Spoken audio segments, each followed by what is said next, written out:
Hey everyone, welcome back to another episode of Whispered Legends. Jacob here.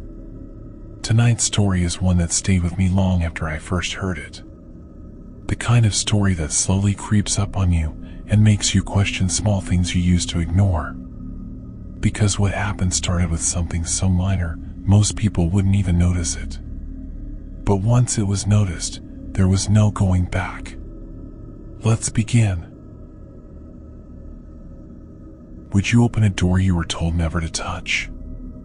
A lost priest did, deep in the Japanese mountains. What he saw inside still haunts legends to this day. This isn't just a story. It's a warning.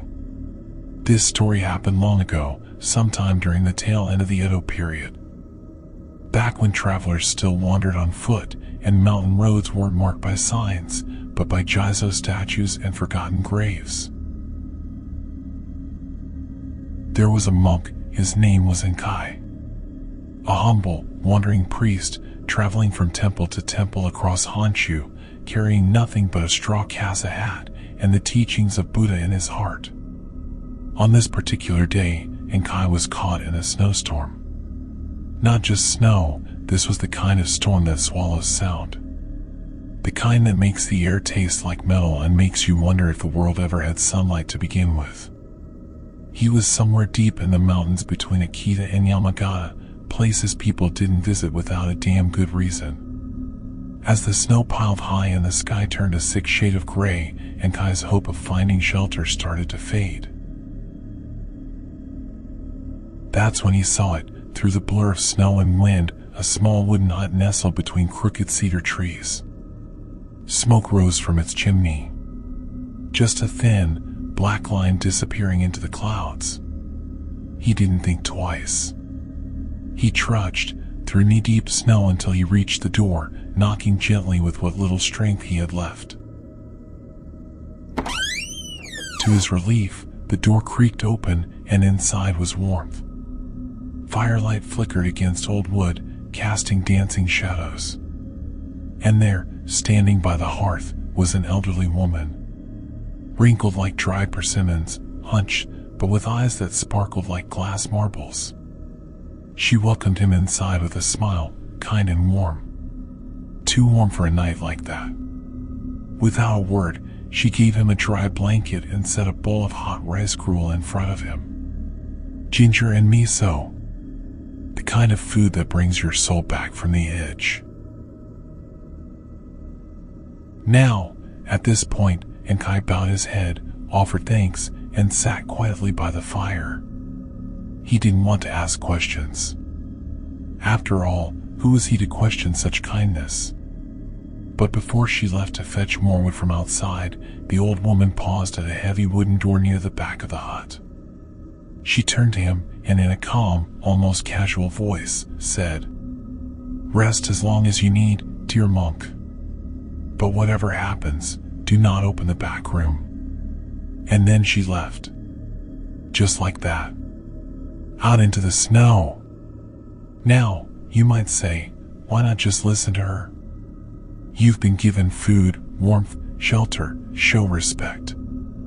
But if you've ever had a strange itch in your mind, that creeping feeling that something isn't quite right, then you know what Enkai felt sitting in that hut. Because something was off. The fire was warm, yes. But too warm. Stifling. There were no signs of other people, no photos, no scrolls, no offerings to household gods. Just silence, that fire, and that door. And every so often, he swore he heard something behind it. A shuffle. A faint breath. Something wet dragging along wood. But the old woman, she had been kind. She saved his life, maybe. Surely it was just food. Or maybe some old family heirlooms. But the longer he sat there, the louder the scratching became in his mind. Not the sound from the room, the sound inside his thoughts, gnawing at his curiosity. He told himself, just one glance. One crack. Then I'll sit back down and never speak of it again. So Enkai stood, his legs trembling, not from the cold anymore, but from something deeper. He approached the back room. The latch was old, rusted. The wood around it swollen from years of moisture. And then, he peered through a narrow gap between the door and the frame. Just for a second.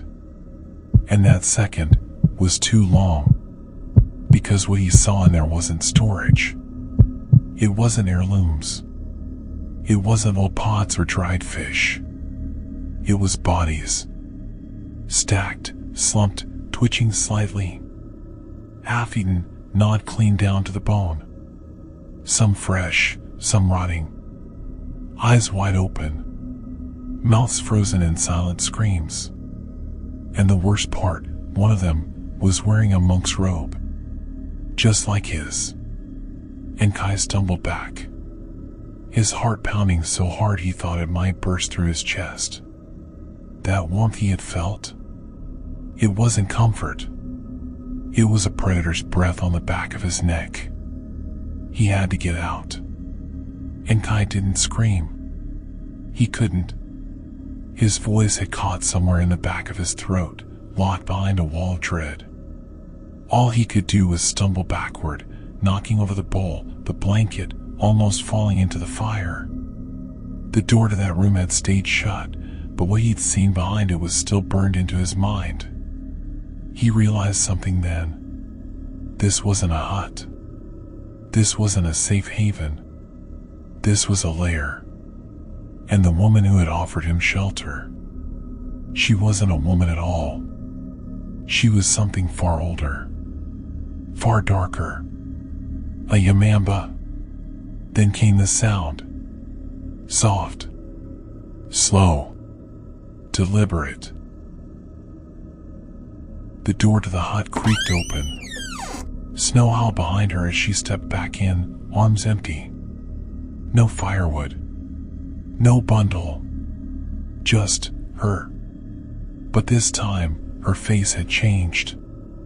Her back was still hunched, but her mouth, it was smiling. A little too wide. And her teeth, they weren't flat and worn like an old woman's. They were long, sharp, like needles. Her eyes, once soft, were now black, reflective, like polished obsidian. She looked at Kai, standing near the back room, and said, "You looked, didn't you?" Her voice, it hadn't changed. It was still soft. But now, it felt hollow. Like it was echoing from somewhere deeper. Somewhere not quite human. And Kai couldn't answer. His feet moved before his mind did. He ran. He didn't grab his things. Didn't bow. Didn't say a single word. He bolted through the door into the storm, into snow that felt like a wall of knives. Behind him, he heard her voice again, calm, but louder now. "Closer. Run, little priest. The mountain belongs to me." He ran blindly, crashing through snowbanks, scraping past branches that clawed at his robes. The storm was a living thing, screaming in his ears. But somehow, that scream didn't drown out what he heard behind him.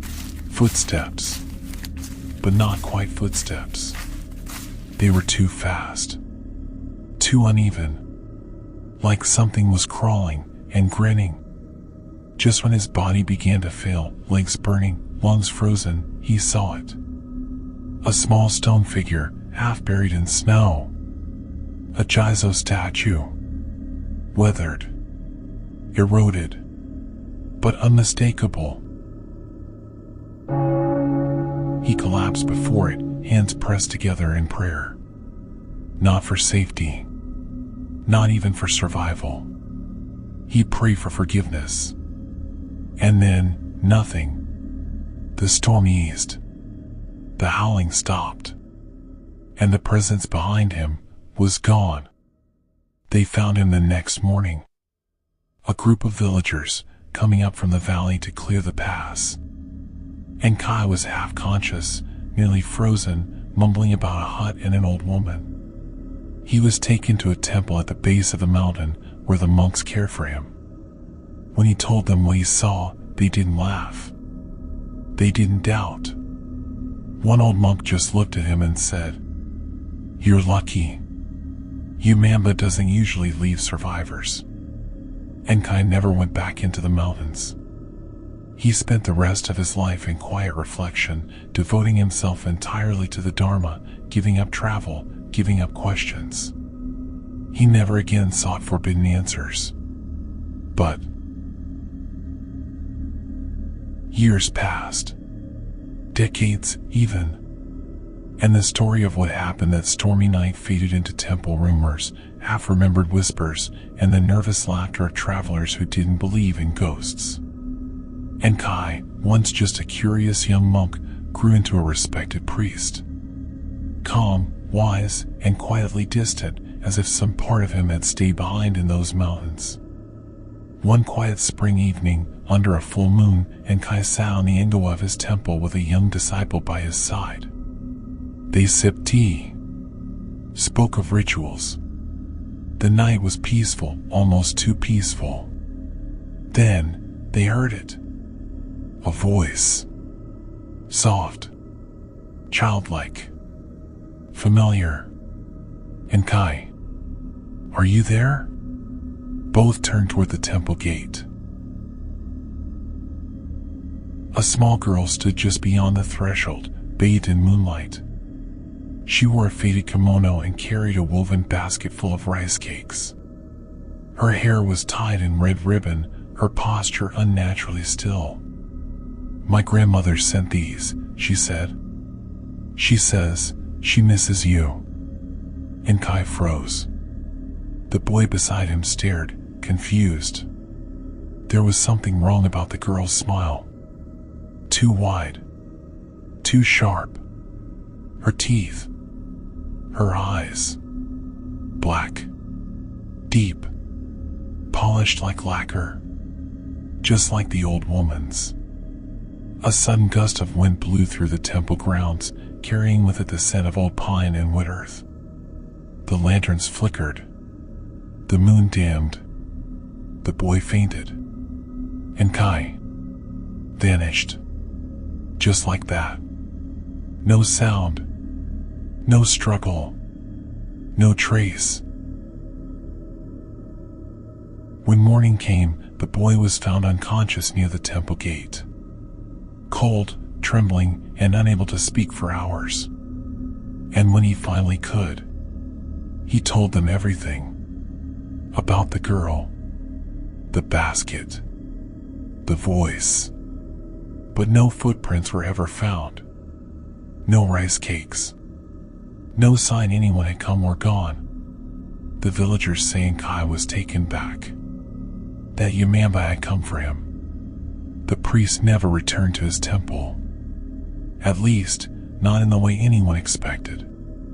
A week after the incident, a group of villagers found his robe torn and muddy, discarded near a ravine deep in the forest. Nearby, they saw small white bones, washed clean, strewn around the roots of a camphor tree. A local hunter, old and half-blind, swore he saw an emaciated woman with hair like black seaweed crouching at the river's edge. The villagers, unnerved, called for a monk to purify the forest. But even after the rituals, strange howling continued at night. The smell of wet iron hung in the air when the wind blew from the mountain. Some say the Yamamba still waits in those woods. And that's how the story ends. Thank you for staying with us till the end. If you enjoy true horror stories from deep folklore, don't forget to subscribe and join us again next time. Until then, stay close to the light. Some stories wait in the dark. Good night.